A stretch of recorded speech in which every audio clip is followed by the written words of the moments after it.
Hey guys, Dennis here and welcome back to my channel. And for today's video, magluluto tayo ng homemade sisig. Okay, homemade, hindi ito yung traditional na Kapampangan sisig.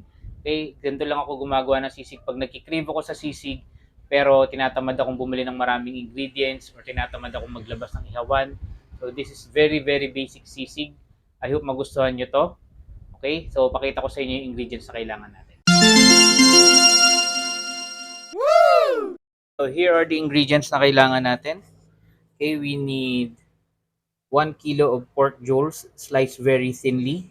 Okay, and then 1/4 chicken liver, 1/4 kilo of chicken liver, vinegar, salt, pepper to taste, and of course, hindi mawawala sile, siling labuyo, siling haba, onions, and calamansi. Okay? So, yan lang po yung ingredients na kailangan natin. Alright? As I've said, very, very basic. Okay? Alright. So, tara, luto na tayo. Okay guys, so pin-prepare ko na yung mga items natin. Yung sibuyas, iniwa ko na ng maliliit. Okay, kinuha ko na yung calamansi juice from or calamansi. Hiniwa ko na rin ng maliit yung mga sili. Yung pula mas maliliit, yung siling haba or yung green ones mas malalaki. Of course, yung pork natin, tinimplahan natin ng asin, paminta, at ganyan lang siya dapat kanipis para madaling lumutong at madaling maluto. And then yung pork liver natin, ganyan lang siya. Okay? Yan. So, yan lang talaga ang kailangan natin. Okay, so ito yung pork, no? Ihahanda na natin to for frying. Frying tuloy. Frying. Okay? And of course, chicken liver. Kailangan rin natin to mamaya. Okay, so just to give context one more time, okay? So, yung chicken liver, half cook lang. Okay? Kasi gagawin natin siyang paste mamaya. Alright? Huwag natin kakalimutan half cook lang. And then, ito, piprito natin all the way para maging crispy. Okay? Yan. So, prito muna natin ang ating pork. Okay, hindi ko ipapakita sa inyo tulad ng nakaraang video, piprito ko lahat. Okay? Alright, prito lang natin and then papakita ko sa inyo mamaya pag tapos na siyang iprito. Okay, kung anong magiging kalalabasan nan. Okay, medyo bulky yung 1 kilong pork na hilaw, no? Pero pag nakita nyo yan mamaya, ang nipis-nipis pero ang lutong-lutong, ang sarap-sarap. Okay? Ayan. Alright. Okay, so yan, naprito na natin yung pork natin. Okay?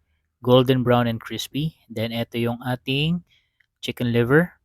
Yan, medyo ni-strain ko para hindi masyadong basa pag pinrito natin. Okay? So, ipiprito lang natin siya ng half cook. Okay? Tingnan natin ulit yung baboy natin na napakaganda. Actually, ganyan pa lang. Pwede ng ulam yan kung tutusin di ba? Okay, yan. Piniprito ko na yung ating chicken liver. Yung ating mga tay ng manok. Yan, mga ganyan lang kailangan natin. Semi, half cook.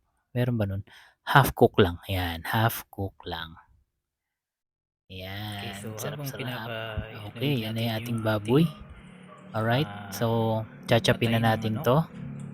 chachapin na Alright, natin to. Okay, so kailangan para syempre maliit, maging sisig sisig nga ang Okay, itsura so niya. chapin Okay? muna natin. Okay, so ganyan lang kailangan natin consistency. Bahala na kayo kung gaano kalit nyo gusto. Kung gusto nyo semi-durog, pwede rin. Alright, itong chicken liver lalagyan natin ng konting suka. Okay? Yan, suka-suka lang. Alright, huwag masyadong marami kasi ayaw natin mag-swimming baka malunod. Okay, and then konting pepper. Yan. Okay? And then, of course, dudurugin natin to. Alright, so pagdurog, pwedeng tinidor kung matyaga ka. Pwede ring masher kung nagmamadali ka. Okay? So, durug-durug lang natin to. Okay? Yan. So, this will take 2 hands. Give me 1 moment. Lipat lang tayo. Okay?